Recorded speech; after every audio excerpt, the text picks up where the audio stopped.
Boxing Truth here. Wanted to talk a little bit about Joseph Parker, and I just recently watched his fight with Carlos Takam. I know I'm late, but when the fight was first going down, it was 7 in the morning in the United States on the East Coast, so I wasn't able to get to watch the live feed. And just recently watched the fight, and I wanted to comment a little bit about the fight between Joseph Parker and Carlos Takam.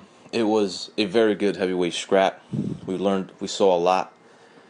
We learned a lot about Joseph Parker. We saw that Takam was a formidable opponent. He really brought it to Joseph Parker, tested him, brought him to the deep waters, and gave a good showing of himself. He was disappointed, felt he won the fight, but it was a very good, close, competitive fight, heavyweight fight that I felt Parker did it just enough to win. It was a very close fight. You could have gave it to him by 1 or 2 points the most. It was that close of a fight, and the fight pretty much went how I expected. The only thing that didn't happen was Parker couldn't stop Takam in the later rounds. I predicted a stoppage in the later rounds, but Parker wasn't able to find that knockout blow, even though he landed some very good punches throughout the fight, very good combos, combinations, and that was a good things that Joseph Parker was displaying in the ring that night. He was showing that he's quick, he's fast, he's got a good double jab, good combinations, 1, 2, 3s, uppercuts, very good hooks to the body and head, and he showed something in this fight because he received a lot of resistance from Takam. Takam throughout the fight looked like the fresher of the two guys, with the more seasoned, obviously, because he's been in there with way better opposition. And he exposed some of the deficiencies of Joseph Parker. He exposed Parker's very lacking in defense. Parker was getting caught with a lot of counter hooks, very vulnerable to counter hooks, overhand rights, because Parker's hands is just too damn low. He needs to correct the fundamentals of his hands and keep him in place to protect himself, so he's not so vulnerable to counter hooks and overhand rights. Was constantly getting caught by those shots from Takam. And in the middle rounds, you saw Parker's was just getting more and more fatigued. The fatigue was setting in. He was getting backed up. He was at times looked very winded and very spent in the fight, but he held himself together. He dug deep. He bit on his mouthpiece, and that 8th round in the fight was sensational. I mean, you saw Takam was the fresher of the two guys, was walking him down. I mean, Parker sometimes gave the impression that he was going to get walked down, that he was being walked down. He was perhaps on the verge of being submitted by Takam, because there was a war of attrition in that ring, and Takam's gas tank was the superior of the two guys throughout much of the fight. But Parker showed that he wasn't going to be denied. He exploded in that 8th round through like a 10 to 12 punch combination. Just you don't see that heavyweights do that much, and it was very entertaining to watch. It was a hell of a round in the 8th round, sensational, and Parker was able to hold himself together even though he was very fatigued. He was able to steal 2 of the last 3 rounds of the fight on my card. Takam, he let himself down. Through 9 rounds, it was anybody's fight. It was that close. It was pretty much an even fight through 9 rounds. And then Takam, he just he didn't step on the gas pedal. He allowed Parker to stay on the outside, double jab him, pick him apart from the outside, and land more shots in those rounds, as Takam just didn't do much. He stalked but wasn't landing and wasn't letting his hands go. And ultimately, that's what cost him the fight, losing 2 of the last 3 rounds, and Parker just edging out a very close, tough, but solid win against a quality opponent, a step-up fight, and it was a good learning experience for Joseph Parker. He's only going to get better from this type of fight. It's okay when a young prospect goes life and death against very seasoned veteran opponents who still has some left and can provide answers on where a young fighter's at his stage. Now Parker knows that he needs, from this experience with Carlos Takam, a good learning experience, good learning fight, that he needs to get into better shape, that he has to improve his gas tank. He needs to get into better condition if he wants to compete at world level or compete in unified and for titles and unified championships. He also has to improve his defense. Got caught too much with counter hooks and overhand rights. He's got to tighten up the holes in his defense. But it was a good performance by Parker. He showed some good things about him, his potential. He's got some issues to work on defensively. His gas tank. He needs to. I would say he's a little too flat-footed, but he could work on being more mobile.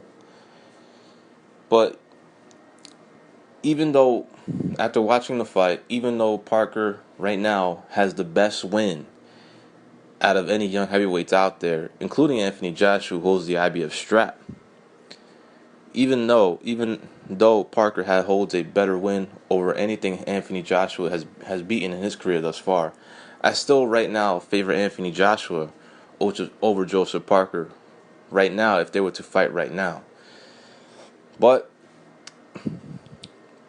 Parker is now the mandatory challenger for Anthony Joshua's IBF strap. That was the final eliminator between Parker and Takam to determine who is the number one contender for Joshua's strap.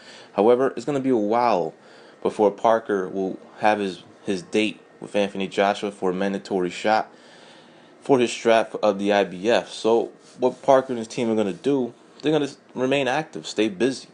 I mean, why sit on the shelf? Even though he has a guaranteed title shot in the future, he still has a lot of waiting to do.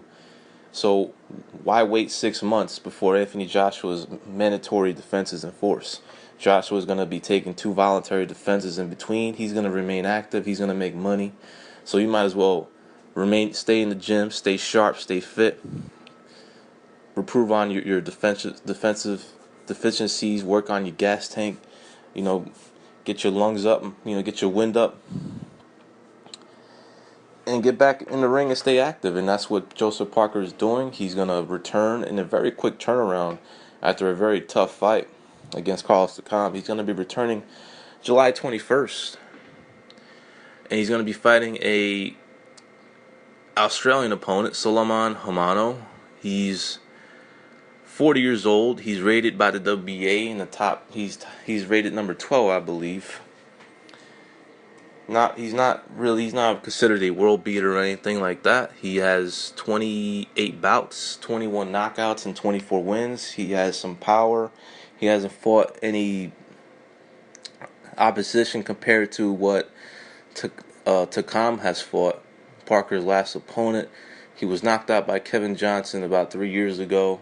Hasn't lost since. Has fought carefully selected opponents ever since, and now he's going to be the next opponent for Joseph Parker. I saw some footage of his last fight. He fought a big fatso with titties, was able to knock him out in 6 rounds. But he's 40 years old. He's smaller than Joseph Parker. I don't see much of a threat. Just a stay busy fight for Parker to stay active, stay in the gym, get better, get sharper, sharpen his tools, and to be the most ready as he could possibly be once that mandatory title shot is enforced. Parker has some elbow injury in the fight. Well, he's been dealing with some elbow issues throughout the year. He felt sore in his fight against Takam. Said it affected his power, that perhaps it decreased it by 25%. So he's going to have a much shorter camp compared to the camp he had against Takam. He did a 12-week camp for that fight. He's only going to do a 5-week camp against Suleiman Hamano, since it's a very quick turnaround. All he has to do is rest up the body, have a short camp, and feel fresh coming into the fight. But this is just a stay busy fight. I don't see Solomon Humano possessing much of a threat to Joseph Parker's mandatory position.